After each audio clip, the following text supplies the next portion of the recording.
Welcome everybody to another video on game version differences. The game I have here today is called In Search of the Most Amazing Thing, and it was created by Spinnaker Software, or published by Spinnaker rather, created by Tom Snyder Productions, about 1983. This is a pretty old PC game. If you look at it, you see it came in this sort of clamshell case where the contents are fully enclosed, which is nice because you can clean this plastic easily and it won't get ruined. And then you open it up sort of like a clamshell like this. So this is a pretty nice packaging. A lot of games back then came in some kind of folder or whatnot. The box did not become common until a little bit later. So again, this is 1983. This game, In Search of the Most Amazing Thing, is nowadays classified as an adventure, but back then the genres were a little bit more blurred, and this was just sort of a unique type of game. It's, technically an adventure, but it has some arcade elements and things like that.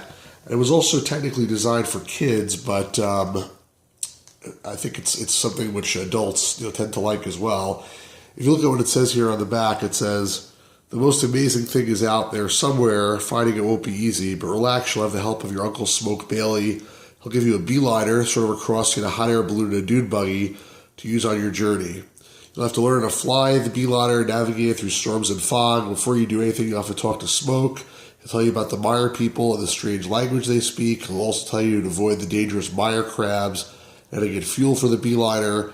You'll visit the Metallicon auction, where you'll trade with the aliens for valuable chips. You use these chips to buy things you'll need for your trip. Plus, you'll learn how to fly over a planet using your jetpack. The most amazing thing holds great powers, but it will take great skill, persistence, and imagination to find it." I remember seeing this game advertised in computer magazines when I was a kid and wanting to have it because it looked pretty good. The screenshots and the description, it sounded pretty fun, pretty exciting. But back in the day, I never got a copy. I only was able to pick up a copy recently. Well, not that recently, but fairly recently compared to my childhood. You see here I have two copies of the game. On first glance, they look pretty similar. The differences that you'll see right away is that this one on the left has a sticker that says demonstration mode available on disk. This other one doesn't.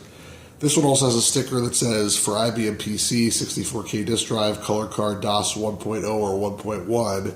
And this one does not, but this one had a different sticker on it. It looks like it fell off at one point, but you can see the residue of a previous sticker that was there that presumably also was the IBM system specification, but this one was a little bit bigger for some reason. So even if the sticker was there, it wouldn't be the exact same sticker. It looks like a bigger format sticker, so that's, I guess, one puzzle.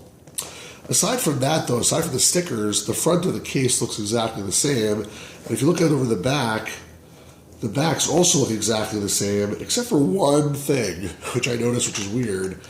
Here it says MAZ, I guess it's short for amazing, probably the part number of the game. Here it also says MAZ, but it's smaller. And it's also in a different location on the box, or on the clamshell. So I have no idea why one is different from the other, but that's actually what first caught my attention. It made me think that there might be another difference between these two copies aside from just that and the stickers on the front. When you actually open them up, you'll see, first of all, this nice clamshell case with the Spinnaker logo in here. It's pretty cool. They both have the same thing. This one on the left here has a Spinnaker catalog, which the other one doesn't. It might have had it. It might have gotten lost. But you can see some of their other products. Most of these are really for kids, and they're not really games. They're just sort of toys. Snooper Troops being an exception. So this one doesn't have that, but again, it probably was there and it got lost at some point. Then they both have a manual, and these manuals are basically identical. I looked at them, I could not find any difference between them at all. If you open up one of them here, it's a nice illustrated black and white manual.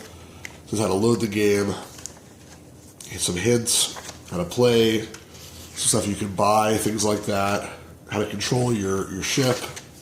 Here's a map, notes to parents. So nice manual, basically exactly the same between the two copies. And they both have this book, The Adventures of Smoke Bailey. Again, this book appears to be completely identical between the two copies. And basically this is a nice long story that was written It's about 75 pages to tell the story of your uncle, Smoke Bailey, who gives you the ship in the beginning of the game and tells you to go find the most amazing thing. And basically, it sets the backstory for the game. So pretty cool. But again, these two things are exactly the same between the two copies. The only other difference, which I found, which is pretty significant, are these discs. So they both come in a Spinnaker sleeve. The one on the left says, in search of the most amazing thing for IBM PC, Spinnaker Software, and it says copyright 1983 revised, copyright 1982 Spinnaker Software Core, all rights reserved. This other one, though, it's a little bit less modeled, I guess, but it says, in search of the most amazing thing for IBM version 2.0, Spinnaker Software, and then just copyright 1983 Spinnaker Software Corp without any mention of the 1982 date. So if you look at the two discs side by side, it certainly looks like this one on the left here is the original disc, just for IBM PC in 1982. And this one here specifically says version 2.0. It just calls it IBM. And it just says copyright 1983. So presumably there's two slightly different versions of the game on these two different discs.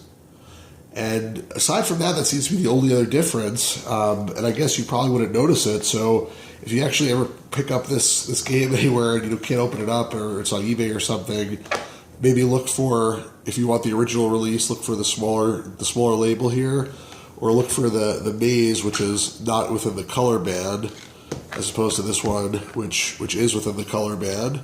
Or maybe you want the later version, but again, it's good to know that there are multiple versions out there, and I wouldn't have guessed it unless I had these two copies side by side to be able to compare them. So anyway, I hope you found that interesting. If you did, please hit the like button, please subscribe, please share this with your friends, and have a great day, everybody.